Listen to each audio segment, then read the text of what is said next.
Pattaya suitcase death. Australian stopped at Thai airport. A 46-year-old Australian was preparing to fly out of Thailand when immigration officers stopped him at Suvarnabhumi Airport. But here is the detail many headlines are missing. At that moment, police were investigating the disappearance of a 17-year-old Thai girl.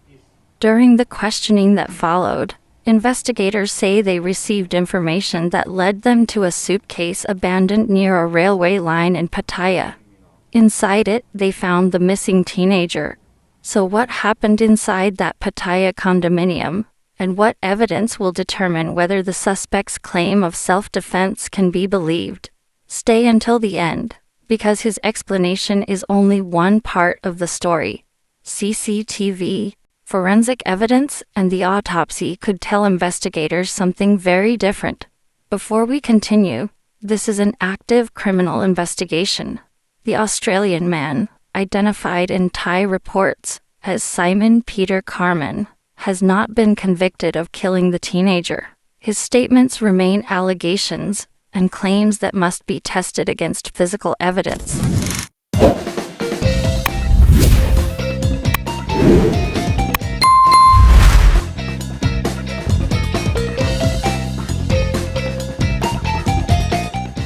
This video will separate three things clearly: what police have reported, what the suspect claims happened, and what investigators still need to prove.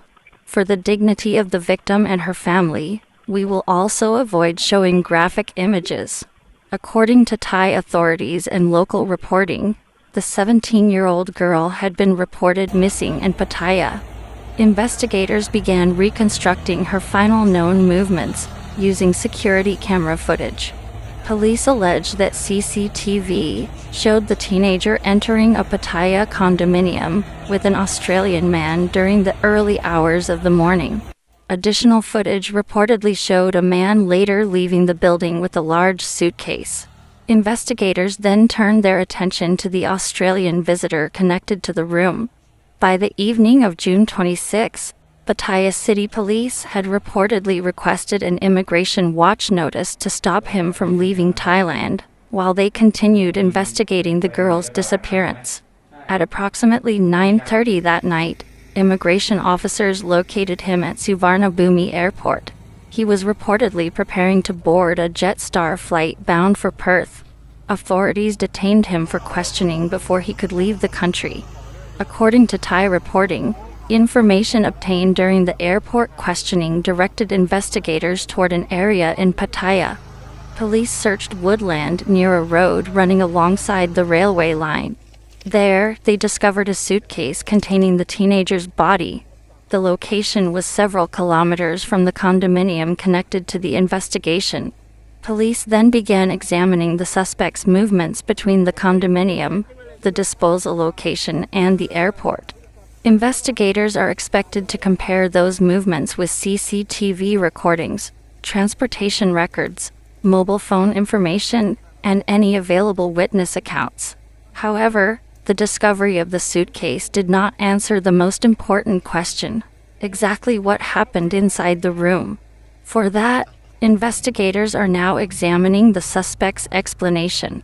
Speaking to reporters, Carmen apologized to the victim's family and claimed that he had not known the teenager before meeting her near his accommodation. According to his version of events, they agreed that he would pay her 1,000 baht to spend time with him. He claims that circumstances later changed and that he offered her 500 baht instead. He alleges that an argument followed. Carmen then claimed that the teenager produced a knife and demanded more money. He says he grabbed her by the throat while attempting to defend himself, and that he did not intend to kill her. That is his account. It has not been independently established, and police have publicly stressed that his statement must be compared with the evidence. Even under his own version of events, Carmen reportedly admitted placing the teenager's body inside the suitcase, transporting it by motorcycle, and abandoning it near the railway side area. He also allegedly admitted returning to his accommodation, collecting his luggage, and traveling to the airport. Those admitted actions will now form a major part of the investigation. Investigators will now focus on several critical questions. First, what does the autopsy reveal about the teenager's cause of death? The examination may help determine the type of force used, the sequence of her injuries, and whether those injuries are consistent with the suspect's account. Second, was a knife recovered? If one was found, forensic testing could determine who handled it and whether it was involved in the confrontation Carmen described. Third, what physical evidence exists inside the condominium? Police may examine fingerprints, DNA, blood evidence, signs of a struggle, and any objects that could have been used during the incident. Fourth, does the CCTV timeline support his story? Investigators will compare when the teenager entered the building, when the suitcase was removed, when it was transported, and when the suspect traveled toward Bangkok. Finally, police will examine his conduct after the death. Leaving the body in a suitcase and traveling to an international airport could be presented by investigators as evidence of concealment or an attempted escape. However, the final legal meaning of those actions will be decided through Thailand's criminal justice process, not through social media speculation. The suspect's self-defense claim may depend heavily on the medical evidence. If the injuries support a brief defensive struggle, that could become relevant to his legal argument. But if the autopsy indicates prolonged force, repeated injuries, or actions inconsistent with an immediate threat, prosecutors may challenge his version of events. Investigators will also need to establish whether the amount of force allegedly used was necessary and proportionate to the danger he claims he faced. Self-defense is not determined simply because a suspect says he felt threatened. The physical evidence must support that explanation.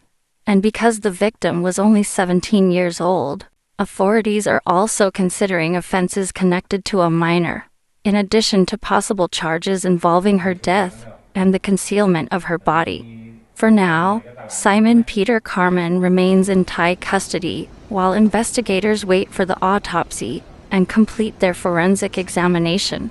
The confirmed picture remains incomplete. Police have CCTV footage and a suitcase allegedly connected to the suspect's movements. Carmen has given investigators a self-defense explanation, but only the evidence can establish whether that explanation matches what actually happened inside the Pattaya condominium. At the center of this investigation is a 17-year-old girl whose life was cut tragically short. Her family deserves facts, accountability, and a process based on evidence, not rumors.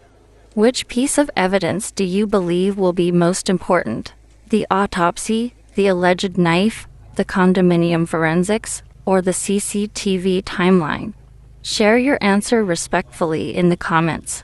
Subscribe and turn on notifications because we will follow this investigation as Thai authorities release verified updates. And watch the next video on your screen for another major case developing across Southeast Asia.